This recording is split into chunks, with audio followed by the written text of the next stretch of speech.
Yeah.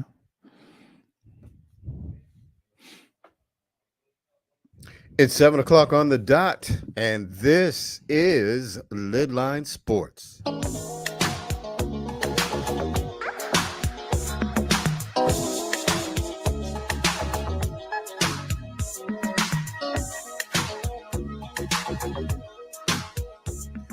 Welcome back, everybody, to LidLine Sports right here on Rainier Avenue Radio World from the studios of beautiful downtown Columbia City in the south end of Seattle. I am Pep, and we don't have O today. We have my man MC. Hey. What's up, Mr. Carter? Oh, just down here with you. Yeah. Yeah. Taking it slow, filling in for O. There we go. That's not mine, by the way. He stole that line, folks. Yes, I did. I stole it. Not from me. Nope. Yeah, ching. Yeah, I don't own the rights to that line. Good one, D. Good one. So how was your weekend? I hope hope you're doing well, recovering. For those that don't know, my man had a minor knee surgery last week. So I'm just hoping that he's getting better, right? Yeah, slowly but surely, more mobility. But doctor gave me the green light to start walking a little bit. And hooping? So you're going to be back to hooping? No, in my dreams. Yeah, them days is over. Yeah, you ain't kidding, man. Hey, we got a lot of things to cover, and hopefully we can cover them all. We got the U.S. women's soccer national soccer team. They suffered a heartbreaking loss. We'll try and get into that. Of course, the NFL has kicked off strong. And, of course, the Seattle Seahawks this Thursday have a game, their first preseason game coming up. So we'll try and get into some of that. And also there was a nice little fight. And I'm not talking about in the ring.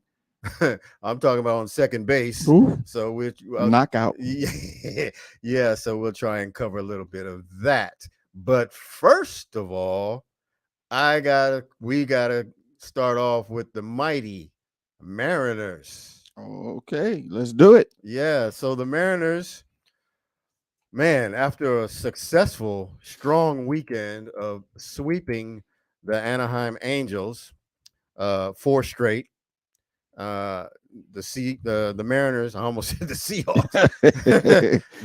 Not yet. No. The Mariners now sit at a nice 60-52, having won 10 of their last 12 and 5 straight. Man, I got to give a shout out before we continue with that. Okay. Because like you stated on the last show, that this show is great because it gives people a chance to chime in and say how they feel, whether they're wrong or right, and everybody has a great opinion. Absolutely. And Otis, I'm going to give him kudos when due, because when I thought that Cervantes was throwing in the towel and the Mariners were giving it a wrap for the season, he stood strong and didn't feel that way. And hey, after getting rid of Seawall and not picking up anybody, the team seems like they're playing a lot better. So from what he said last week, hey, they got it. They're turning the corner. They're only 2.5 out, and I thought they had threw in the towel. I'm one to admit when I'm wrong, and I was wrong, and he was right, and I gotta give it to him. Yeah, kudos. What's up, Rhonda Dorsey? Kudos to O. Somebody keeps reminding me every time that the Mariners have won this week that don't forget you owe them an apology.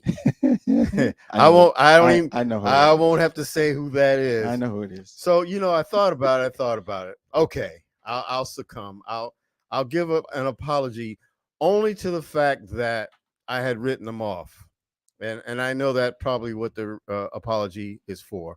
So I admittedly wrote them off, and I've said so on the show many times during the past couple of months that they're not playing up to their capabilities. They're too far behind. There's too many teams ahead of them. Blah blah blah. You know the rhetoric. I gotta say, I gotta eat crow too. I was wrong on that aspect, because not only have the Mariners put themselves back in the race, but they've passed 3 teams in doing so in 1 week. 3 good teams. They passed the Angels, who they had to play. 2 good teams. No. Oh, they passed the Yankees. They passed the Red Sox, and they're right on the heels of the Toronto Blue Jays, only 2.5 back. Yep. So that's they're balling. 5-game win streak. They're balling. Yes, they're balling. They got a day off today. They start tomorrow playing the San Diego Padres, and I want to. You know what? That's a team I want to talk about for a hot minute. Okay. But before I get into that, I want to say, kudos to them and doing that. And I even said that I thought they were throwing in the towel at the trade deadline. And I'm not saying I'll retract a little bit on that, but I'm not saying that they were all in either.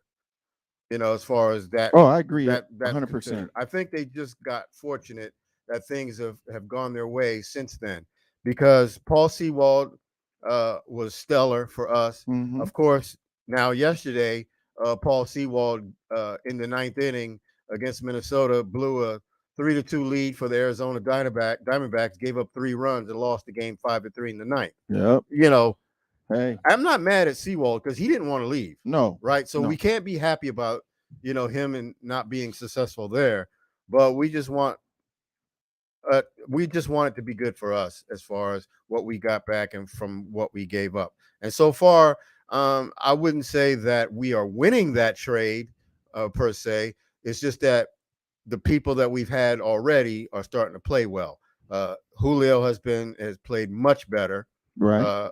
Eugenio has played much better. Right. J.P. Crawford has been stellar throughout most of the year. In fact, you could arguably say he's been the MVP for the team. I agree with you, but not 100%. I say that the one kid so far that they got in that Sewald trade, Marlowe, I think his name is Marlowe. He hit the grand slam last. Well, he wasn't in on the trade though. He came. They picked him up on the not on the trade, but they picked him up on the deadline. Right. And he came in and I think when you bring young players in like that are hungry and they perform, they give you performance. Mm-hmm. Those players that are playing on the team go, either I better step it up or I'm gonna be gone. And so I think that they have risen their play because they said if they're getting rid of Sewald, which was our stellar pitcher, bam, and they're bringing in these younger guys who are lighting up the bats, which we haven't been doing, we better start doing something. Absolutely. I like that. Yeah. And so I think that has rejuvenated the clubhouse. And that's just what I see, because I was like you. I was like, okay, I read it off and everything. And my wife, Allison, she's a stickler about, you know how I am in football season or baseball season or whatever. If they're not winning, I keep it real. Oh, they're garbage. They're blowing it. Mm-hmm. And she's like, we're emotionally attached. Right. And that's what it is. It is. And she's like, quit giving up on them. The game's not over yet, and then they win. And she's like, see, I told you. So I'm glad I haven't been chirping too much about the Mariners. I'm telling you. Yes, I know someone else that's pretty much the same way too. Right. It could be any Seattle team, though. It could be the Huskies, the Sounders, Storm, or anybody. And then if I'm hard on them, and it's like you said, it's the passion I have for sports. Right. It's just the competitiveness. I always expect top-notch greatness. Yeah, slow starts, lulls. I don't like them. Just play. You got the team. You got the ballers. Play. Man, we love our hometown team. Exactly. I mean, exactly. That's what it is. Exactly. Right. Yeah.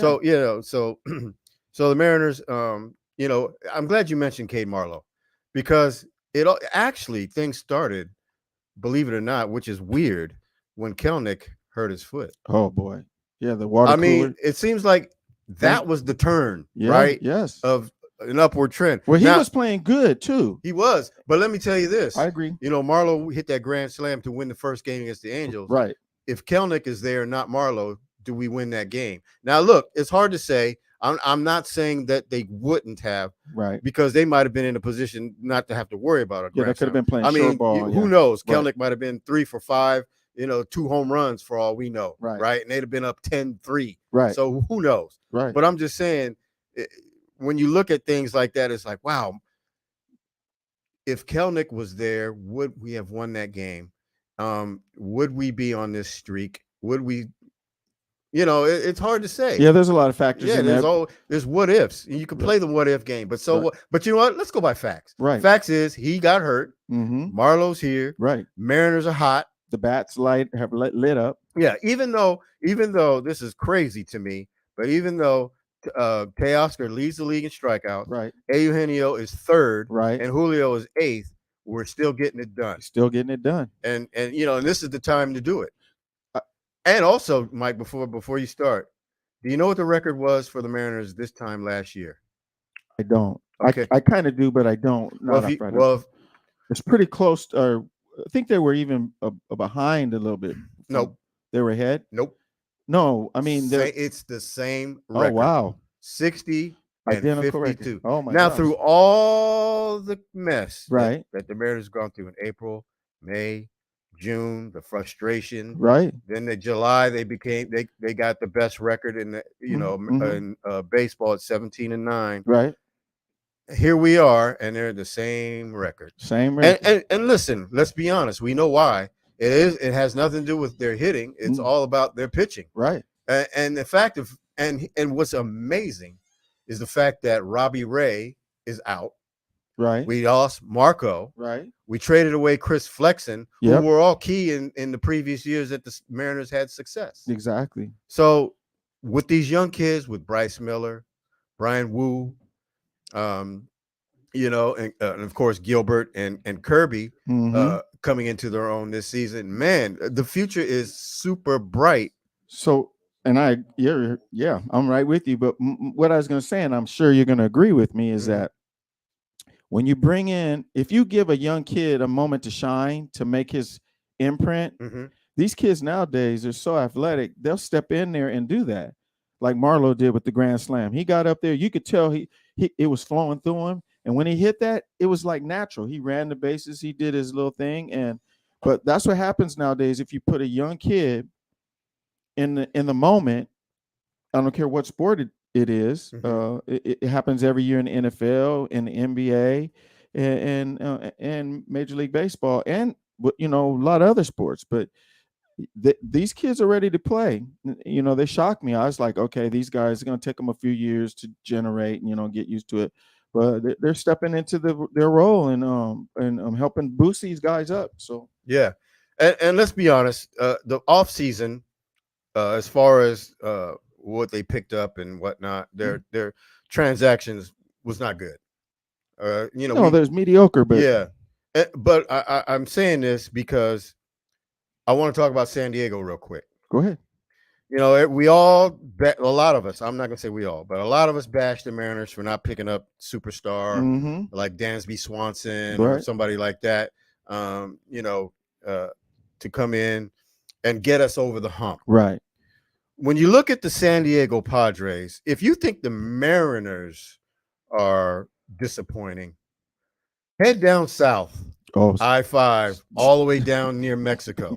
Stay away. Because they made it all the way to the NLCS. Right. And you figure and then they picked up Xavier Bogaerts from Boston. Right. One of the best shortstops in the game.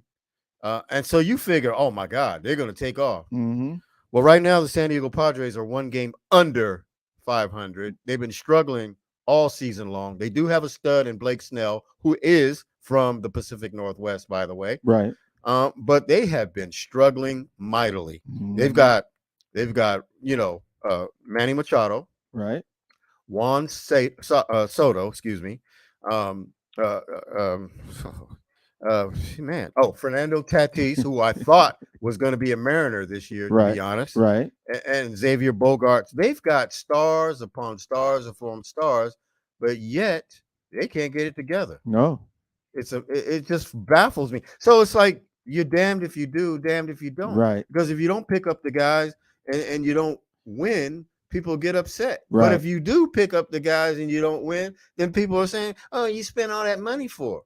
That happens in every sport too. It sure does. Because we go back it's and a forth. Lesson. Me and you go back and forth in the football season. Be like, the star player be out there, right? And we're like, man, the Seahawks pull the trigger, man, get that play, and they don't do it, and then they somehow they do good without the star player. Yeah, And they'll pick up some guy you ain't never heard of, and right, just like, and they'll putt along and do their thing, and it happens in the NBA, it happens in all sports, and so that's a great point. Where there's those of us that push. Go after that star player. Don't spend don't break the bank, but go get that good dynamite player. He'll take us over the hump.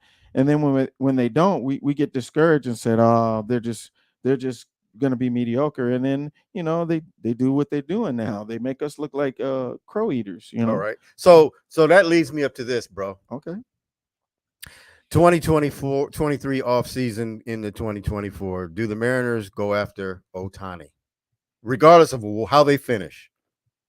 If he's willing to come over here, and they don't have to break the bank and give up. No, they got to break the bank. It's going to happen. They got to break the bank. I don't mean break the bank. They're gonna have to give us some money. Yes. Oh, they're gonna have to give. But I think cool. I think that he, I don't know the way he is. He might say, give me a nice contract, and with these stipulations, and if he's available, you got to be a fool not to go for him. Well, because I'm unlike you.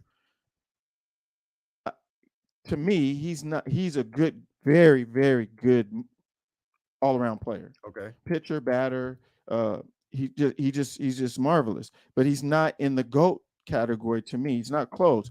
He's showing signs of it, but he still has a lot to do for me to say, okay, I'm gonna put him in that GOAT category. But will I say he's a okay, and he's not? No, he's great, and he's shining.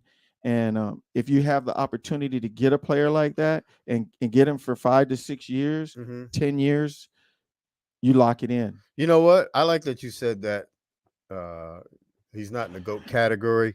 I'm gonna say he's in the GOAT neighborhood shopping. He's looking for a house in the GOAT neighborhood because he's right there. He can afford it. So he's in Bellevue, but he's not in Medina yet. There you go. So I'll give you that. But I'm going to say this: the Mariners sure didn't hurt their chances this weekend. Oh no, they showed that we're a team to reckon with. That did not hurt them. Come over here to us. Yeah, that I see your whole roundabout point. Is like, and that's why you do go after him if you have the chance. I just don't mean. I mean, don't give up the bank, not financially. I'm talking about player wise. Well, they don't have to because he's free agent. Yeah, so it's true. So it's all money. I'm going to tell you right now, the Mariners must go after him. They have to match whatever.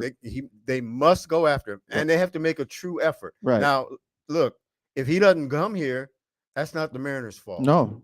They got to make that effort. At least they tried, right? Yes, they've got to try. Right. Because if they don't even try, that's going to be a problem for me. And I'm sure for a lot of other fans as well. It will be. And people are saying, well, I don't want the Mariners to spend all that money. Why not? It's not your money. Right. It ain't my money. Right. They can spend whatever they want to. And whatever they don't want to. Right. Right. But they've got to get somebody else. How old is Ohtani? Ohtani's 29. So 29. He's worth 8. I'll give him 8 years. Yeah, so that's what I was going to say. If you give him 8, maybe 10 at the max. I know that the Mariners are scared of the long terms. Cano, Robinson Cano. Right. But Ohtani ain't Cano. No. I mean, he's light years ahead of Cano. Wait. Cano, as great as Cano was, right. Cano's not even in his stratosphere. No. So that's the difference. And people got to get over that. Right. I mean, sometimes you got to try again. Right. They say if you don't succeed, try again. Well, in this instance, for this guy, you got to try again. Right. In my estimation. Right. For sure. Man, good stuff. All right. So hopefully the Mariners will keep going tomorrow night against San Diego. You got one more thing? I just want to say one more thing. It's like, hopefully they will keep going, but this is the time that scares me. Because usually when the Mariners doing good and they have a game a day or two break, they come back a little stagnant, and it scares me. And it's like, oh, they sputter a little bit. So I hate that. I wish they could just play through. Yeah, just like last year. Yeah, they're hot, and then it's like, okay, but we just gotta hope for the best. But this is a scary time for me because I've been around them so many years, and then you see the you see that break, and then it's like, okay, what happened? We were just killing, Mm-hmm. and now we just won 5 in a row, and now what's going on? It's like they should have got rested and be better. That's all I'm hoping. Yeah, because the last thing we need is San Diego coming here and sweep us. Oh no, Or even win the first game. If the Mariners can win tomorrow, right, and maybe even lose Wednesday, I right. think I could definitely live with that. And if they swept, It's only 2 games, oh, so it's only 2 games, yeah, so to win the series, yeah, right? it's only 2 games. So anyway, but yeah, good stuff, man. Yeah, So the U.S. Women's national team in soccer lost Sunday, the earliest out that they've had, I think, ever, if I'm not mistaken. it has since Rapol's been on the team. Yeah, and they lost 5-4 in the shootout, Mhm. and that last goal was, man, barely in there. But look, just like the NFL, the nose of the football, or just as long as it crosses that line, or Right. gets to that line, rather, not even cross, but just touches that line, that's a touchdown. And the same in soccer. As long as it hits that line, It's that's a a goal. score. It's a goal. Mhm. And that, it was crazy. It was great defense, great effort. They actually had to go to the review to call that, but it was rightly called. When it bounced down, I knew it was a score. Yeah. Because I played and I know. Mm-hmm. And when Rosa played and she was a goalie, I was always back there. So you can tell where the top of the pole is, where the net wraps around, Mm-hmm. is sticks out a little bit farther than where the actual line is. Okay. For the ball to be considered a goal. Okay, good. Yeah. So Yeah. you could tell when it bounced. If it would have bounced at an angle outwards, it'd have been a little bit out. Could have been iffy, but it kind of bounced inward and then rolled back out. So yeah. So congratulations to Sweden. Sweden, we You love the Swedes.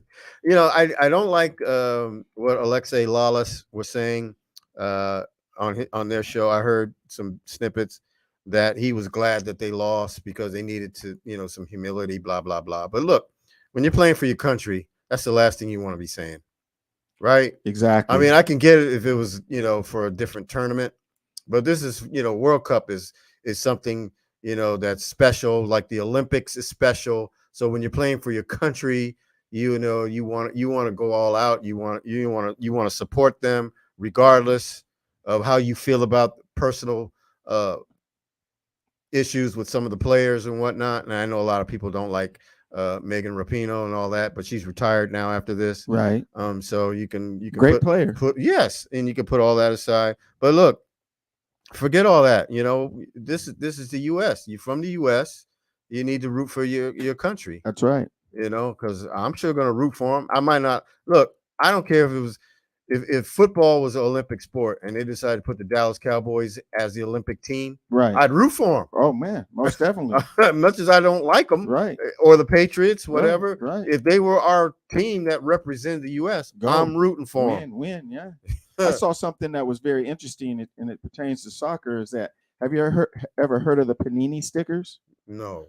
It's crazy. Okay, so I was watching 60 Minutes, and there's this. It's called the Panini sticker, Mhm. and for every World Cup and they have these stickers, and they're like our trading cards, but they're actually stickers, and they go in these books. Mhm. And it's humongous. It's so huge over in Europe and the United States, but it's huge. You got research it, you're going to be amazed. It's like when I seen this, they got players that they show how they've aged throughout their years. Oh, okay. And with their stickers Right. in the books. And the one guy, he's like 40 something right now, and he's still a goalie, and he's still killing it.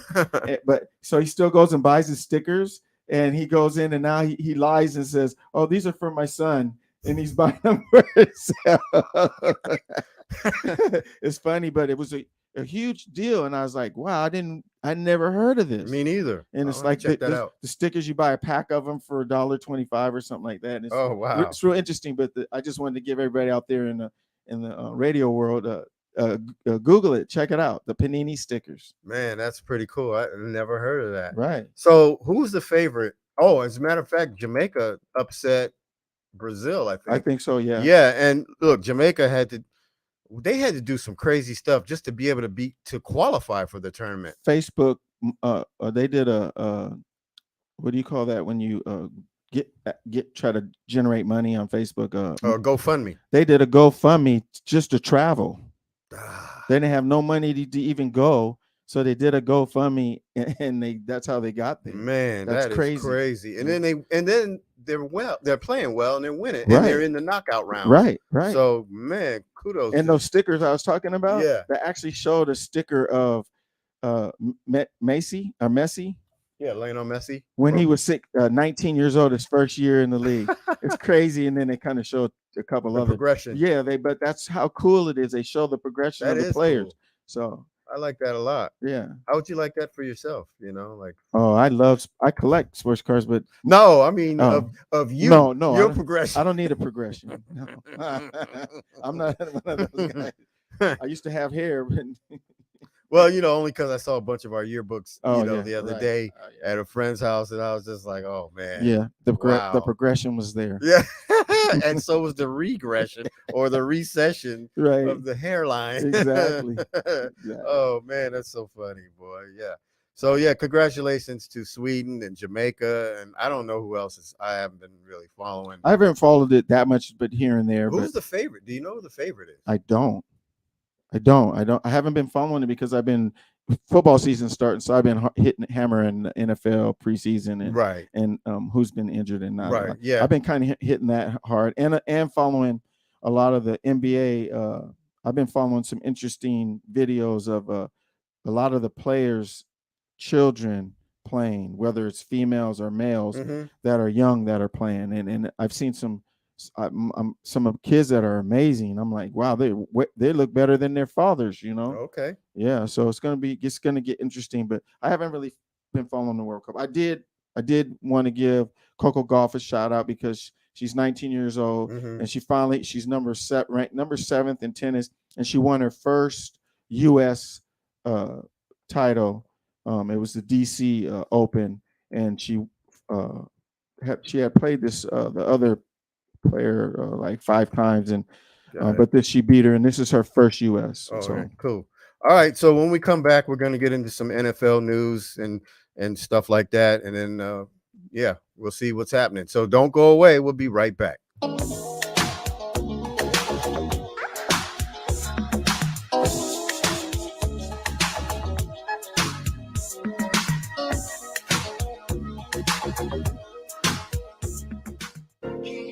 You can't get enough of Rainier Avenue Radio .world.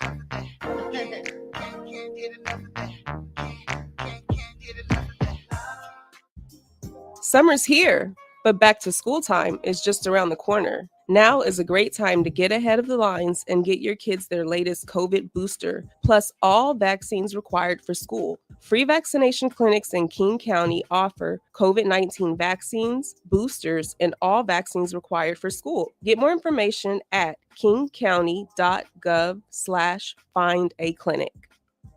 Rainier Avenue Radio presents All Music, All Day Saturday. Music, all day Saturday.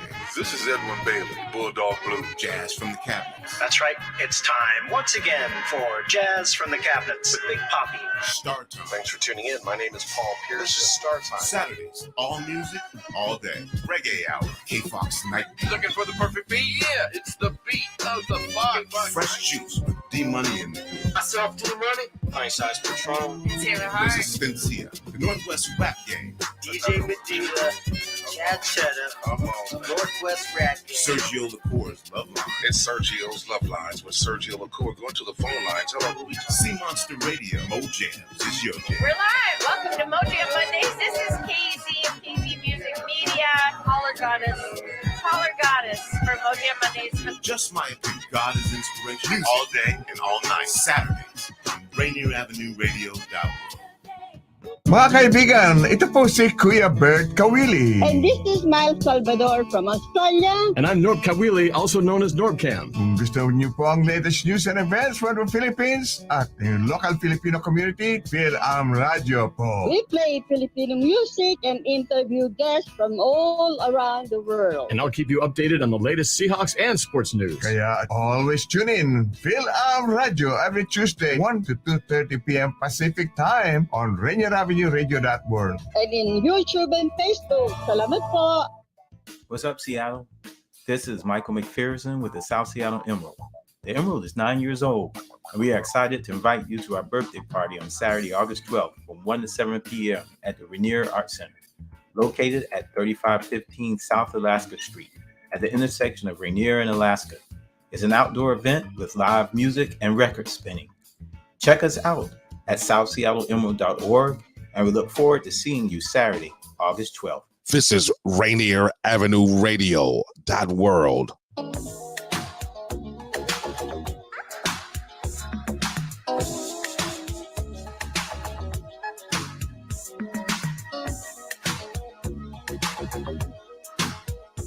Welcome back to the second half of LidLine Sports right here on Rainier Avenue Radio .world. Got a couple of great events happening this weekend. On Saturday, they got the United Way King County Community Barbecue, hosted by none other than the great Doug Baldwin, former Seahawk, from 11 to 3 p.m. So you don't want to miss that. And also on Sunday, on Othello Park International Festival is going on from 12 to 6. So you definitely do not want to miss that. Tune in to Rainier Avenue Radio .world for all that. So, MC, man, we talked about the Mariners ad nauseum, and we talked a little soccer. And now it's time for a little NFL. And we got the Seahawks coming up this Thursday here at Lumen Field, playing the Minnesota Vikings. They had a mock game Friday, and I asked a few people that were there their assessments, and I got a great assessment from our former colleague Corky Emerson, Mr. Granville himself, and he had some great insights. Did you happen to see that when he posted? I did not. Okay. Excuse me, I did not. Well, he basically said that Geno definitely is the man. However, he does feel he says, you know, he's putting the ball where it needs to be, except that, you know, when he's feeling a little pressure, that's when it gets a little dicey. But you know what? Now's the time to work on that, right? Right. Practice. And if you're going to throw interceptions and make mistakes, now is the time. So, and then of course he had great things to say about Jackson Smith and Jigba, which is awesome. And he said D. Eskridge, even though we know that issue is probably going to be dead and buried soon. Well, the sad thing about that is that Pete Carroll knew. They knew about it. Mm-hmm. They knew that he had got in trouble and that he would probably have some suspension time. Right. And for him to build D. Eskridge up like he had been doing every week, because I watched this show that's on Channel 13, that it's like, okay, he's acting like this guy's going to have a breakout season, but he knew that he wasn't going to be there. So it's like, okay, was he building him up to trade him off? Or yeah, I don't think nobody would want him, but I don't get it. I just don't get it. Yeah, I agree. That is kind of a strange situation. For those that don't know, D. Eskridge was suspended. Okay. D. Eskridge was suspended. Oh my goodness. Man, it's that Monday tongue twister, I guess. It's the crow. It's all that crow. That's what it is. Anyway, so he was suspended by the NFL for 6 games for domestic violence issues back in February of this year. So, you know, look, we know he's been disappointing ever since he came here. He got here and has basically done nothing but either get hurt or be ineffective when he did get in. Look, we got some receivers. Like I said, JSN. We got Derek Young, who's promising, and of course, people have been raving about Mike Landers and Jake Bobo. So I think we'll be fine in the wide receiver. Here's what I don't like what Pete was talking about. One thing though, I do not want JSN returning punts. No, I don't want that. No. Why? Somebody else has got to do it. Right. Somebody's got to step up. Yeah, but I do not want him doing that. Nope. As good as he probably is at doing it, no. Because all we need is that first punt return. He get clipped, right? Right. And then he's out for weeks at a time or whatnot. We don't need that. Right. Yeah. So, man, I'm hoping it's just smoke. Smoke and mirrors. He's just talking to be talking because you hear his voice, whatever. Hear self-talk. Man, please do not do this. No, I hope not. But you never know with him. Yeah. And of course, we all know that most of us, we're not really concerned about the offense right now. We know that they've got weapons. Right.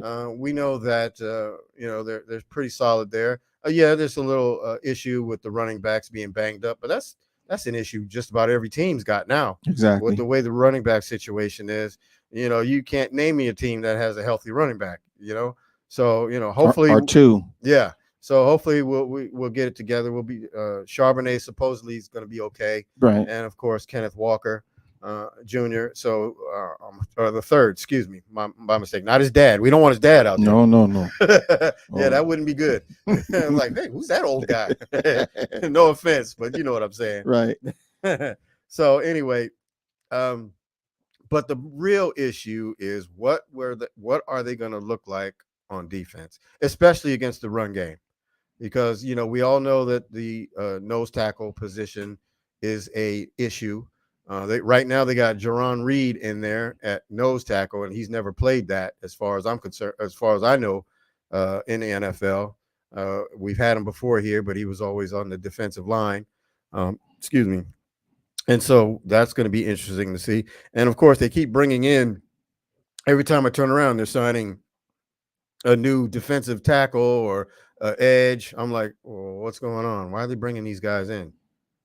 Right? That's kind of concerning to me. It is when you see, I've noticed that, and that's concerning to me too. Mm-hmm. But I seen an interview on one of the defensive players, and I think they're going to be all right.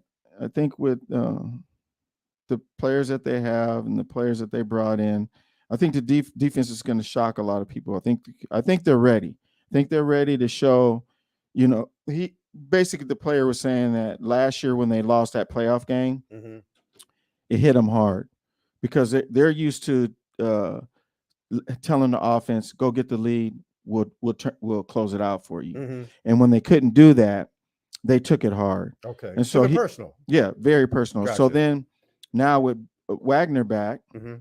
and with his locker room presence and the way he's talking to him, telling them they're really pumped up and ready to go. Yeah, and I like the fact I've been hearing a lot of good things about Boye Mafe. I've heard that he's grown leap years beyond where he was when he came in as a rookie. I heard he's been killing it on the edge, him and Derek Hall. Right. So that's a good sign. Now, of course, a few days ago, they were going against the second and third team. Right. So, they were killing it, which is a good thing because, that means, they know they got to step up. And that means I'm thinking our starters might be pretty solid then. Right. On the offensive line, which is good. I'm more worried about the offensive center than I am the defense. Mm-hmm. Evan Brown. Yeah, and this other guy. Oluwatimi. But he's supposed to be like, here's what I've heard. I've heard that they figure they're going to start Evan Brown to start the season. Right. But they said probably by the end of the season, it won't be Brown. It'll be Oluwatimi. And that's fine with me because I've heard nothing but good stuff about him, even when he was drafted. Right. So that's the expectation. That worries me more, though, because that's a key part of your offense is your quarterback getting the ball in the center. Absolutely. And so for me, that's a huge part of it. I'm more worried about that than I am. And the little scrimmage they had and all these practices, that's fine. Mm-hmm. It doesn't really matter until they put the pads on and it's mano a mano. Mm-hmm. I'm talking about first string offense against a first string defense. Right. No punches being held. Right. That's when it counts. And you can't really get a whole lot from preseason. None. Yeah, because you're looking at guys that want to make the team and contribute. You already know what your starters and your second team, what you got slotted in, so you already know what they can do. Right. So don't expect Geno until probably the third game to run a couple of series. until the third game, preseason game. So don't expect to see him Thursday or the next game the following week. R. Walker. Right. Yeah, you're not going to see those guys. So R. DK. Right. R. Tyler. Yeah. Yeah, you're going to see a bunch of youngsters. And so don't worry about what the score is, how they look. Exactly. Because if you remember last year, preseason, Chicago Bears came in and blew their doors off. Right. And we were like, oh, God. Yeah. So panic mode. And then what happened? Well, the Seahawks ended up making the playoffs at 9-8, and the Chicago Bears were nowhere to be found. Pooped the bed. Yes. Mm-hmm. So don't concern yourself with that. Right. They'll be just fine. We hope. We hope. Yeah, barring major injuries, of course. Exactly. So I am a little concerned about the backup quarterback, Drew Lock. I've heard not impressive things so far. And it's like people are saying, well, it's obvious why he's the backup, and that bothers me because I want. You want him to push Geno. He's not going to beat out Geno. You don't think, right? Right. But you want it to be somewhat competitive. But the fact that it's not, that has me concerned. You want it to be super competitive because you want Geno to every week to think, okay, this guy's on my heels, so I gotta play my A game. If he gets a little bit content, I don't want him to be too comfortable. No, it can be disastrous. So that's what I mean by you got this center controversy going on, and now for preseason we're going to see the backup and the backups back up, and so it's going to be interesting. But we'll see. Time will tell. Yeah, but here's an interesting thing I heard on the radio today: the fact that Drew Lock signed back as a free agent was kind of puzzling because he could have easily went to Tampa, exactly, where there's a serious battle between Kyle Trask and Baker Mayfield, and from what I've heard, that if Baker Mayfield doesn't even win the job, that he's done. He's encouraged to retire. Right. So I'm like, well, why didn't you go there? You didn't see the interview that he had then? No. So the way he put it was, he loves Seattle. He loves how they treat him. He's really comfortable here. Okay. Why would he go take another chance somewhere else where it might not be? Because you might get some playing time. Well, that's why. Well, true. That's what you're paid to do. But then again, you might not. You might go there and flop, and then your career's done. Whereas here, he could do like Geno did. Geno rode the bench behind Russell Wilson all them years and got his opportunity and shine. So Lock's not old, and he's younger than So he's thinking in his mind, I'm comfortable here. I like it. I know the system. I'm not backing him. I'm not saying no, but you're making good points. I'm just saying what he said, and it made a lot of sense to me, is that a lot of players give up a good thing, and we see this every year, like with your Steelers, what Le'Veon Bell did, and other players, not just the Steelers. I just use that as an example. It's a great example. And you're with a team. You're mad because you're not getting all the action or playing time you should. Yada, yada, yada. But the system. You're getting paid. They're willing to pay you and keep you on the team. And why go somewhere else and look what happens? Right. You flop out. Well, Bell's situation was a little different because he was playing, of course. He was all pro. Right. But the problem is he wasn't getting paid.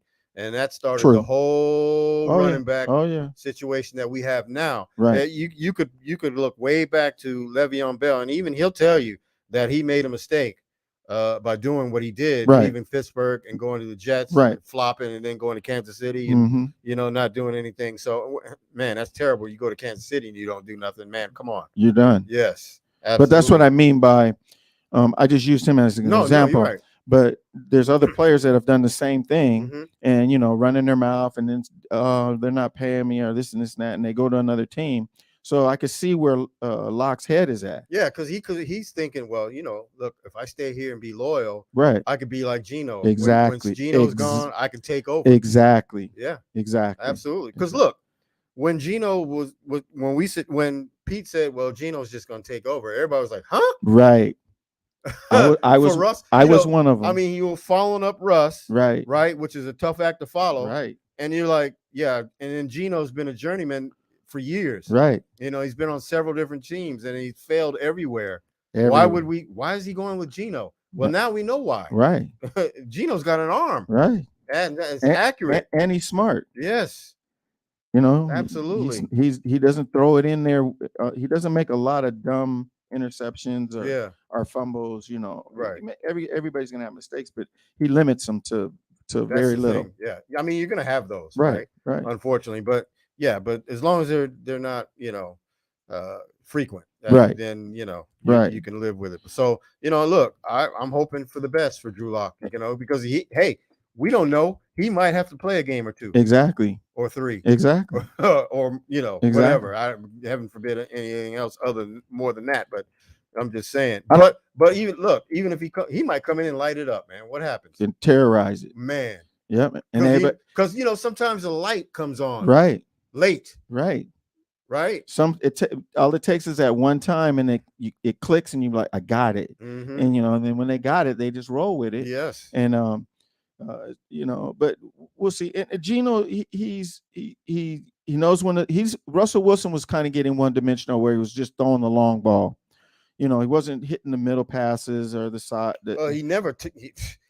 I don't think Russell even knew what a tight end was. Right. And so, or a screen pass. Whereas Gino, he goes tight end, deep, in the middle, side outs. Now he's got a slot. Right. Now he's got a slot. So he utilizes all the positions, Mm-hmm. and it's like he's doing his check downs and finding the best option. And now we got guys that can catch the ball out of the backfield. Exactly. Right. So now we can look for some screens. That's going to take a lot of pressure off of Gino. And then you could probably swing a bubble pass to Jackson Smith and Jigba, as long as you're getting blocking, because that's the main thing. They couldn't block. Yeah, and Zach, they said he's an exceptional good receiver. Mm-hmm. Walker's a good receiver. Running back that can catch. Yeah, and we got good blocking tight ends. Right. So yeah, blocking and catching. Right. Yeah. Mm-hmm. Yeah. So tell me, have you been checking on your Dolphins? I have. It's getting interesting, but I've been hearing a lot of good things about the defense, which I'm stoked. And then they said so far in training camp that Tua is looking really, really good, which is a plus. Mm-hmm. And I'm always going to hope for the best, but until they put the pads on, all this talk is all just talk. Yeah. So let's put the pads on. Let's go mano a mano. Then we'll know. But I'm more excited about my Dolphins than I am the Jets. Oops, sorry, but to one of our we talked about them last week. So. Yeah, no, but I'm just saying. I talked to my son Michael Jr. about this, and I asked him his point of what he thought, and I kind of fall into him. It's like I don't think they're going to be as good as people are saying they are. They're going to be good, but I don't think they're going to be that good, hammering good, where everybody's like, I'm thinking 10-7 good. I'm thinking one less than that. 9-8. 9-8. Okay, that's fair. That's that's only one game away. I right. mean, some stuff happens, no, fumble exactly. or a penalty, whatever. Exactly. You can win either way. So to me, it's the same. Right. Pretty much. Because their offensive line sucks. Oh, well, that's not good. But and they got two great running backs. So, wow. Yeah, but with I know, with no blocking. Well, what Aaron Rodgers is not good under pressure. He's getting older, and all those scrambling, all that scrambling. He's smart. Only time will tell. We'll see. Yeah. I'm not going to shoot him down, but I've heard some things from some people that they said the O-line is looking pretty shabby. So. Oh, well, yeah. So they played last Thursday. They played Cleveland. Of course, he didn't play. No. So you didn't. All you see, look in the preseason. Not till friends. All you're going to see is vanilla. Right. You're not going to see no chocolate, strawberry, cherry on top stuff. Why risk your key players getting injured in an early preseason game, right? And then have to miss 4 or 5 games in the season? It's stupid. So you're not going to see it. So yeah. All right. Let's go back to baseball real quick. Did you happen to see a heavyweight, middleweight, whatever weight fight at second base? Not talking about Spence and Crawford? No. I know who you're talking about. Be careful what you run out to. Well, for those that don't know, the White Sox were playing the Cleveland Guardians in Cleveland. And by the way, the White Sox took 2 out of 3, in which the Guardians are supposedly in a playoff chase. And, you losing 2 out of 3 to the White Sox is not a good thing. No, the White Sox are horrific, but that's room for another conversation later, some other time. But Jose Ramirez, the star player for the Cleveland Guardians, doubled, scored a run, and slid into second base.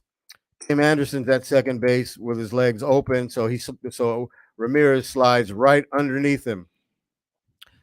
And then he tries to get up, but Anderson's still standing over him. And then finally Anderson lets him up, and then Ramirez comes in pointing the finger. They square up. Anderson takes a right hook, down goes Frazier, that kind of thing. Lights out. Yes. I saw the punch. It was real quick. It was real quick. And it was hard to see at first because there was a whole bunch of guys. It was crowded. Once they squared up, even the umpires, when they squared up, umpires let, okay, go ahead. Right. Yeah, which was surprising. But and then finally, people tried to separate them. But Mr. Anderson was quite woozy. And then, of course, after everything was said, done with and game over, Jose Ramirez was interviewed, and he spoke through an interpreter. And to me, when he spoke through an interpreter, it was very clear to me what the deal was, what happened. I don't know why every talk show I heard this morning says they don't know what transpired.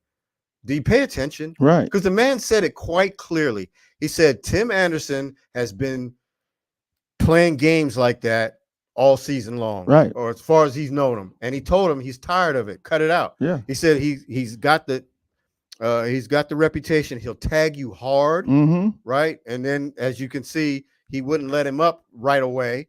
So he kind of plays little games with you, right? And Ramirez said, "Man, I'm tired of that," right? And he let him know. Yeah. Anderson, well, let's square up. Well, Anderson got the worst of that. Yeah, so Anderson, he pushed the ref away. Yeah. And he's known to be a jaw jacker, talk all this talk. And he tries to play the mental game. But don't get out there swinging them if you can't swing them. You can't throw them hands. He caught him all his punches missed Ramirez almost. And pretty much did. And then Ramirez caught him real clean on the chin. And he was lights out. So I don't think he'll be jaw jacking Ramirez anymore. Yeah. So anyway, so Tim Anderson's got a 6-game suspension. Yeah, something like Ramirez, that. I think, got 3. So yeah, and I'm sure there's other. I think he's on concussion protocol. No. Well, Tim Anderson was one of my guys from the start of the season.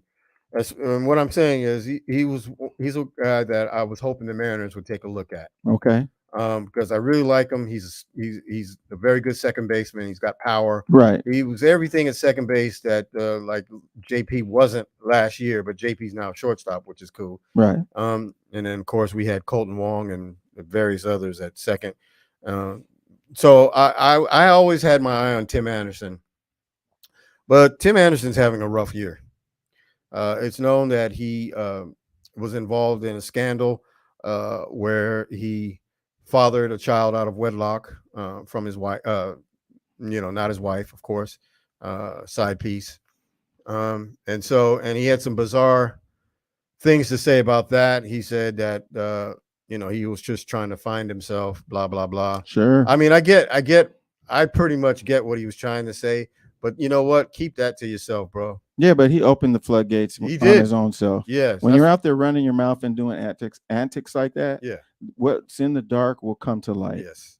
Yeah. So and because of that, I'm sure that's why Mariners haven't looked at him seriously. I'm glad they did, because he would have been a cancer to the locker room. Absolutely. I mean, to the dugout. Yeah. But see, I didn't know that then. Right. No. Because no. all this you just going by what you saw of him and on the field. Right. Yeah. Right. So he's definitely talented, but he's had a rough time. And then I've heard some other things about Chicago as far as the White Sox organization. They don't run a clean or a good, tidy ship, so to speak. Every time I go to Chicago, yeah. But it's the things I hear about them. Yeah. Oh it's my like God. There's no rules. Oh, you can go to the area where the Sox play. Well, I have many times. Yeah, but I'm saying you can go there and you'll hear people ranting and raving about the Cubs more than you will the Sox. You it's really strange, but they're like how do you say it? The Lakers and the Clippers. in California. Mets and the Yankees. Yes, exactly. Angels and the Dodgers. Exactly. You know, exactly. The stepchild of Right. of Chicago. But the White Sox and the Cubs are more closer as far as fandom, right? They are. Because the Yankees and the Mets are heated, but come on, man, that's a Yankee town, Right. LA, we all know it's a Dodger town, Right. Lakers town, not a Clippers town. Right. So Knicks, as good as the Nets have been, it's still a Knicks town. Right. So who owns the town overall. And in Chicago, yeah, you could probably say the Cubs, but the White Sox still have they got a strong following. They do. too. No, don't get me wrong. They do. There's a lot of people that born and raised in Chicago. Mhm. I mean, and especially in the high school rankings, because I go down and I talk to the high school Mhm. kids and stuff, and they got their White Sox fans just like they do their Cubs fans, Mhm. and it all feeds off of who their father liked, or grandfather. And do you know who the hottest team other than the Mariners are? Who's that? Those Chicago Cubs. Oh boy. They've been rolling. Oh boy. They just took 2 out of 3 to Atlanta. Mhm. So Atlanta. That's good. I'm glad. So Chicago's right there in the spot. So now the White Sox are really getting talked about. Oh God, in a negative way. Yes. Yeah. So man. So yeah.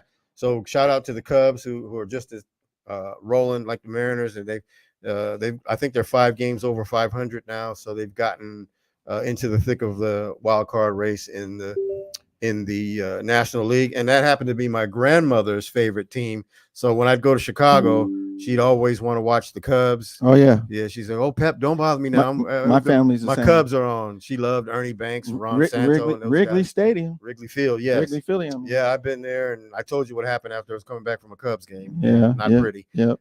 So Let me ask you a question. I know we only got a couple minutes, or maybe 1 minute. Yeah. What do you think about the Pac-12 thing going on? Oh, doggone it! That's okay. Just real quick, give me Man. what you think. It was all about the TV deal that they lacked. Right? It started back in 2009. Yeah, but the thing about it is the fact that they have poor TV deals. They got Fox went with Big 12 instead of Pac-10. Larry Pac-12. Scott. Larry Scott blew everything. So, and then of course this Apple TV deal. Once they saw that going on, they were supposed to get 31 million each. However, if they got 17 million subscribers, that can bump it up. So it's like they were setting out in front of Safeway with their table and chairs and selling Girl Scout subscriptions so they can get more money. Right. Well, that's not going to work. No, not in this day and age. No. All right. So we got to go. We're out of here. I want to thank Michael Carter for filling in for O. He did a tremendous job. Shout out to Rhonda Dorsey, Bill Walker Jr., and all our favorite people that like to listen to us. So on behalf of Daniel and Michael, holla.